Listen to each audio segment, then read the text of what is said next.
नमस्कार विद्यार्थियों। राजकीय महाविद्यालय राजगढ़ चूरू द्वारा संचालित ऑनलाइन क्लासेज में एक बार फिर से आपका स्वागत है। आज की कक्षा में हम भक्तिकालीन कवि सूरदास जी के पद संख्या 6 का अध्ययन करने जा रहे हैं। आप में से बहुत से विद्यार्थी अभी तक हमारे YouTube चैनल से नहीं जुड़ पाए हैं। अगर आपने अभी तक हमारे YouTube चैनल को सब्सक्राइब नहीं किया है तो चैनल पे जाके हमारे चैनल को सब्सक्राइब कीजिए, ताकि आप हिंदी साहित्य के साथ साथ अन्य क्लासेस का भी अध्ययन कर सकें, जो भी आपके अन्य 2 विषय हैं। हमारे YouTube चैनल का नाम है CCE राज GCR चूरू क्लासेस। यूट्यूब पे आप सर्च कर सकते हैं। तो आज की इस कक्षा में हम सूरदास जी के पद संख्या 6 का अध्ययन करने जा रहे हैं, जिसमें सूरदास जी ने गोपियों के माध्यम से निर्गुण ब्रह्म का खंडन किया है। इससे पहले कि निर्गुण ब्रह्म का खंडन सूरदास जी ने किस प्रकार किया, उससे पहले हम आपको बताते हैं कि जो भक्ति काल रहा है हिंदी साहित्य का दूसरा काल है। आचार्य रामचंद्र शुक्ल जी ने इसकी समय सीमा संवत 1375 से संवत 1700 तक के बीच का जो समय है, 1375 से 1700 के बीच का जो समय है, उसे हम हिंदी साहित्य में भक्ति काल के नाम से जानते हैं। और ये भक्ति काल हिंदी साहित्य का स्वर्ण युग रहा है। नाम से ही जाहिर होता है कि इस काल में या इस काल के साहित्य में भक्ति की प्रधानता रही है। भक्ति की प्रधानता के साथ साथ भक्तिकालीन कवियों ने जो भगवान की भक्ति की है वो 2 रूपों में की है। एक रूप है सगुण भक्ति और दूसरा रूप है निर्गुण भक्ति।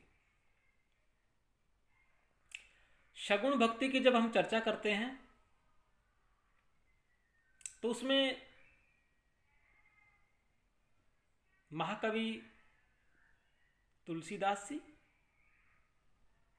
और हिंदी साहित्य गगन के सूर्य सूरदास जी का नाम प्रमुखता से लिया जाता है। इन दोनों ही कवियों ने अपने अपने आराध्य क्रमशः राम और कृष्ण दोनों का बाल्य रूप के साथ साथ लोक कल्याणकारी रूप का भी दोनों ने चित्रण किया है और उनकी भक्ति भावना की है।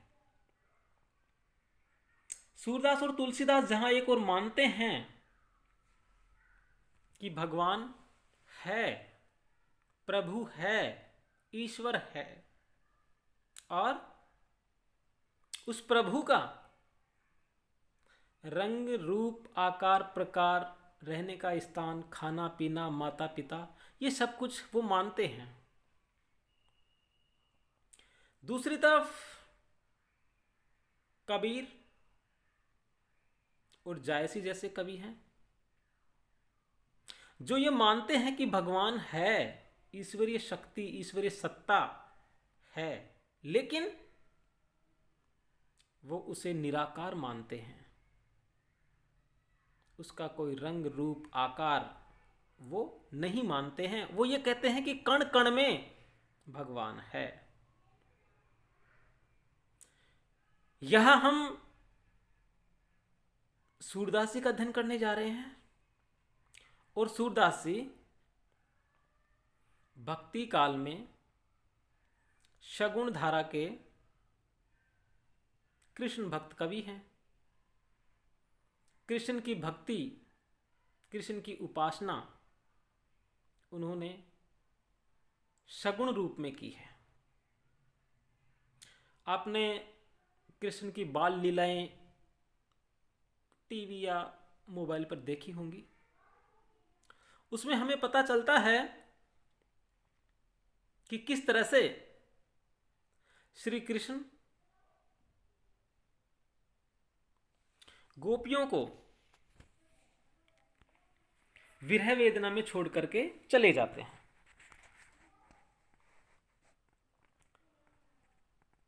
कृष्ण द्वारा जब कृष्ण मथुरा चले जाते हैं, गोकुल को छोड़ के, ब्रज को छोड़ के, तो वहां से मथुरा में कृष्ण अपने गोकुल के, अपने ब्रज की लीलाओं का बखान, गोपियों की मधुर स्मृतियां जब कृष्ण को आती हैं तो वे उद्धव के सामने उनकी चर्चा करते हैं। और उद्धव को अपनी योग साधना, अपने ज्ञान पर बहुत ज़्यादा घमंड था। वे प्रेम को एक तुच्छ वस्तु समझते थे। तो श्री कृष्ण ने तय किया,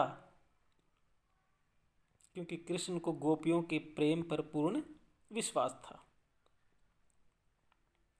कृष्ण ने तय किया कि ये उद्धव मेरे समझाने से तो समझेंगे नहीं, क्यों न प्रेम का पाठ पढ़ाने के लिए इन्हें ब्रज में ही भेजा जाए। और श्री कृष्ण उद्धव को ब्रज में भेज देते हैं। और यहां उद्धव और गोपियों के मध्य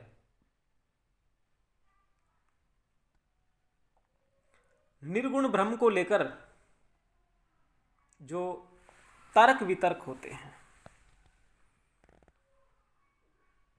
गोपियां उद्धव के सामने, जब उद्धव गोपियों को ये कहते हैं कि हे गोपियों, आप श्री कृष्ण को भूलकर निर्गुण ब्रह्म की उपासना करो, तो गोपियां उद्धव के सामने प्रश्नों की झड़ी लगा देती हैं और के उद्धव निरुत्तर हो जाते हैं। गोपियों के प्रश्नों का वो उत्तर नहीं दे पाते और अपने आप को ठगा सा महसूस है वो अंत में उद्धव करते हैं। तो देखिए गोपियां क्या कहती हैं उद्धव से।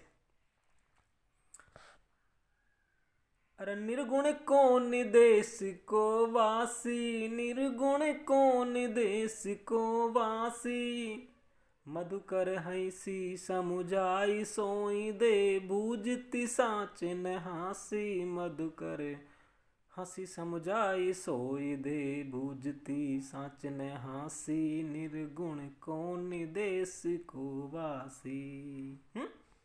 तो देखिए गोपियां कह रही हैं कि हे उद्धव, यह तो बतलाओ कि जिस निर्गुण निराकार ब्रह्म की तुम चर्चा कर रहे हो वह किस देश का निवासी है।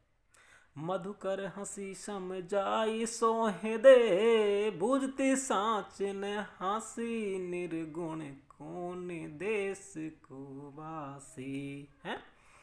और फिर क्या कहती हैं कि हे मधुकर, हे उद्धव, हम आपको सौगंध देकर, शपथ देकर, सच कहने के लिए कह रही हैं, मजाक नहीं कर रही हैं। सोहदे बूझती, शपथ देकर, सौगंध देख करके पूछ रही है, साच ने हंसी, हम आपसे हंसी मजाक नहीं कर रही हैं। हमें आप बतलाइए कि कृष्ण को भूलकर जिस निर्गुण ब्रह्मा की उपासना का आप हमें उपदेश दे रहे हो, वह निर्गुण ब्रह्मा किस देश में निवास करता है।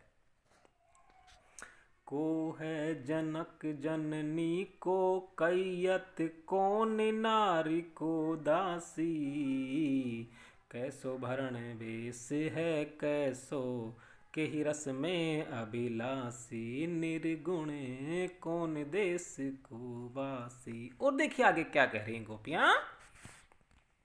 वो कहती हैं कि हमारी सचमुच ही निर्गुण के बारे में जानने की इच्छा है। आप हमें यह भी बताइए, को है जनक, कि उस निर्गुण का पिता कौन है। जननी को कहियत, और वह अपनी माता किसे कहते हैं, कौन उसकी माता है। कौन नारी को दासी, और उसकी पत्नी का क्या नाम है, और कौन उनकी दासी है। क्यों? क्योंकि गोपियां जानती हैं कि हमारे जो कृष्ण हैं वही हमारे लिए इष्ट हैं, वही हमारे भगवान हैं, वही हमारा कल्याण कर सकते हैं। वो ब्रज में रहने वाले हैं, नंद बाबा उनके पिता हैं, यशोदा उनकी माता है, राधा उनकी पत्नी है, और हम सब उनकी दासियां हैं। तो हे उद्धव, हमें बताइए कि उनके पिता कौन है, वे कहाँ रहते हैं, उनकी माता का क्या नाम है, उनकी पत्नी का क्या नाम है, और उनकी दासियां कौन हैं। पावे गो पुनि कियो आपनो, जोरे करे गो गासी। पावे गो पुनि कियो आपनो, जोरे कहोगे गासी। रसुनत मोन हयो रहो ठगो सो, सुर सबे मति नासी। निर्गुण कौन देश को वासी। और देखिए फिर क्या कह रही हैं गोपियां अंत में, कि कैसो भरण बेस है, कैसो के रस में अभिलाषी। पावे गो पुनि कियो आपनो, जोरे कहेंगे गासी। और फिर क्या कहते हैं देखिए, कैसो भरण बेस है, कैसो कि उनका रंग कैसा है, भेष, और कैसा उनका भेष है। के ही रस में अभिलाषी, और उसे कैसा रस पसंद है। पावेगे पुनि कियो आपनो, जोरे कहेंगे गासी। और फिर क्या क्या कह रही हैं देखिए, कि यदि इन प्रश्नों का उत्तर गलत दोगे, कपट करोगे, तो आप अपने किए हुए का फल भोगोगे, आपको पाप लगेगा। पावेगे पुनि कियो आपनो, जोरे कहोगे गासी, कि अगर आपने झूठ कहा, गासी का मतलब झूठ है, तो आपको पाप लगेगा अगर आपने गलत उत्तर दिया तो। ये ऐसा गोपियां हैं वो उद्धव से कहती हैं। और फिर अंत में जो उद्धव बहुत बढ़ चढ़ के बातें कर रहे थे, वो सब गोपियों की बातें सुनकर उद्धव एकदम चुप हो गए। वे कुछ भी न कह सके और ठगे से रह गए। सूरदास जी कहते हैं कि उस समय गोपियों की दशा देखकर उद्धव को ऐसा लगा कि उन सभी की बुद्धि, अर्थात उचित सोचने और विचारने की क्षमता समाप्त हो गई है, या अनन्य प्रेम निष्ठा से गोपियों की विवेक बुद्धि नष्ट हो गई है।